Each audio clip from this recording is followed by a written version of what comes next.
अस्सलाम वालेकुम, welcome back to my YouTube channel. तो आज की वीडियो में हम डिस्कस करने वाले हैं जो latest immigration rule UK government ने अप्लाई किया है 17 जुलाई को, उसके बारे में डिस्कस करने वाले हैं। अब ये जो लास्ट न्यूज़ आई थी आईएचएस की और एनएचएस की कि जी इन्होंने वीज़ा एप्लीकेशन फ़ीस जो है ना वो इंक्रीज़ कर दिया और साथ इन्होंने आईएचएस की फ़ीस जो है वो भी इंक्रीज़ की है।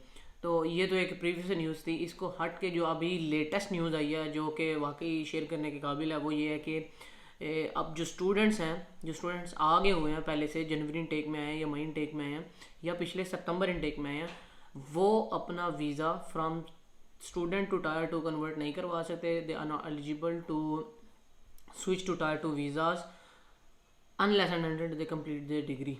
जब तक वो अपनी डिग्री कंप्लीट नहीं कर लेते तब तक वो अपना स्टूडेंट वीज़ा को टायर 2 के ऊपर स्विच नहीं करवा सकते। और अगर स्विच करवा भी रहे हैं, उनके पास स्पॉन्सर लेटर आ भी गया है, तो फिर भी they have to complete their studies and after their studies they can join the industry और ऑर्गेनाइजेशन और they can carry on with their skilled worker visa.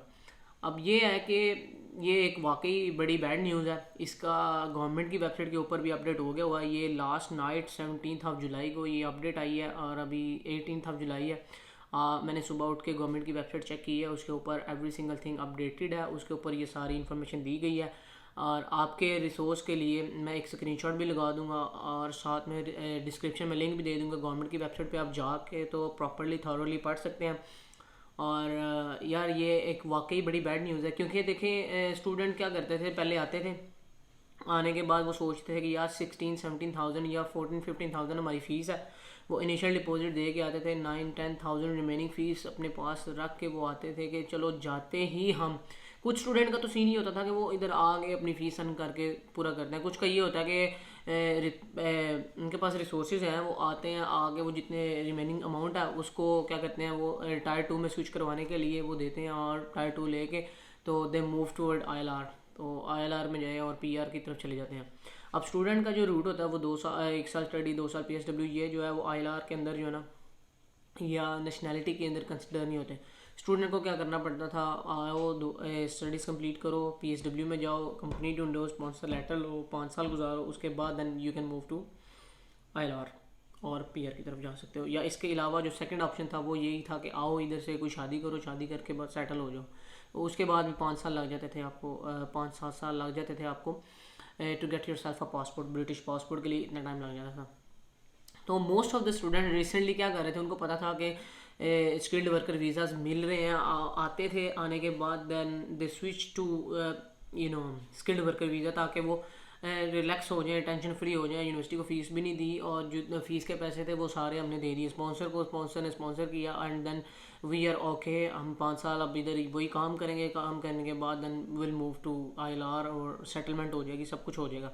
तो इस तरह के जो स्टूडेंट्स के प्लान्स बन गए हुए थे और कुछ लोगों ने तो इस तरह इम्प्लीमेंट किया है। वो आए हैं, उन्होंने दे स्विच्ड, दे आर लकी, मैं कह सकता हूँ कि उन्होंने जिन्होंने करवा लिया वो लकी हैं। लेकिन अब वो स्टूडेंट्स जो अभी करवा रहे हैं, जो अभी इन प्रोसेस हैं, जिनका अभी प्रोसेस कंप्लीट नहीं हुआ, जिनको अभी तक स्पॉन्सर लेटर मिला नहीं है, वो I mean they are stucked, they are not allowed to switch, they have to complete their degree. अब उनको अपनी डिग्री कंप्लीट करनी पड़ेगी स्किल्ड वर्कर पर शिफ्ट होने से पहले।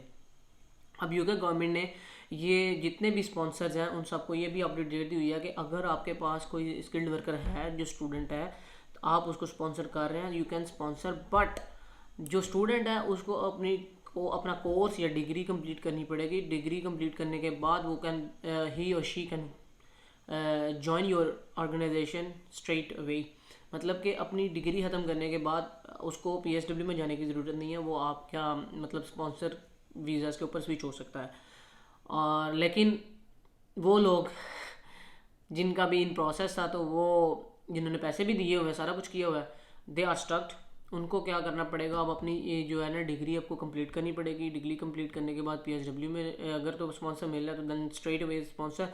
लेकिन अगर आप एक मिडिल फैमिली से बिलोंग करते हैं, आपका कोई सीन नहीं है, आपने इधर आके फ़ीस कंप्लीट करनी है, तो फिर आपको यही करना पड़ेगा, आओ पहले इनिशियल डिपॉजिट दो, फीस इकट्ठी करो, फ़ीस पे करो, फ़ीस पे करने के बाद फिर PSW के पैसे जोड़ो, फिर PSW के पैसे भी अब जो है ना वो इंक्रीज़ हो गए हुए हैं।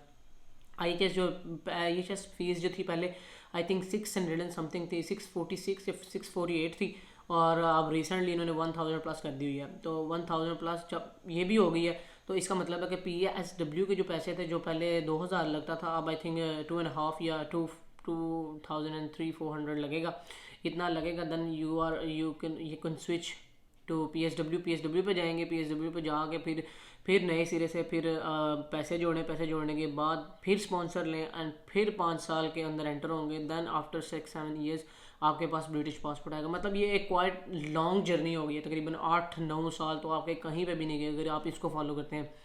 लेकिन जो स्टूडेंट आए हैं आते ही साथ उन्होंने स्विच करवा लिया, वो अपने अपने उसके स्किल्ड वर्कर टाइप 2 के वीज़े के ऊपर है, वो तो within 6 years I think वो they will be eligible to get passport. तो बस यही बैड न्यूज़ है एक, कि स्टूडेंट जो आ रहे हैं वो अपने माइंड में रखें कि अब वो स्किल्ड वर्कर वीज़ा या टायर 2 वीज़ा के ऊपर स्विच नहीं करवा सकते, उनको अपनी डिग्री कंप्लीट करनी पड़ेगी। डिग्री कंप्लीट करने के बाद ही वो टायर 2 के ऊपर शिफ्ट हो सकते हैं। इसके सारे रिसोर्सेज स्क्रीनशॉट जो है वो मैं साथ अटैच कर दूंगा और साथ जो रिसोर्स लिंक है वो मैं डिस्क्रिप्शन में दे दूंगा। गवर्नमेंट की वेबसाइट के ऊपर एवरीथिंग अपडेटेड है, you can go and research. और अगर आपको कोई ज़्यादा इन्फॉर्मेशन मिलती है तो आप मेरे साथ इंस्टाग्राम पे वो शेयर कर सकते हैं। और इसके अलावा मैं आपको ये बताना चाहूँगा कि जो IHS फीसिस हैं ये भी इन्होंने बढ़ाई है।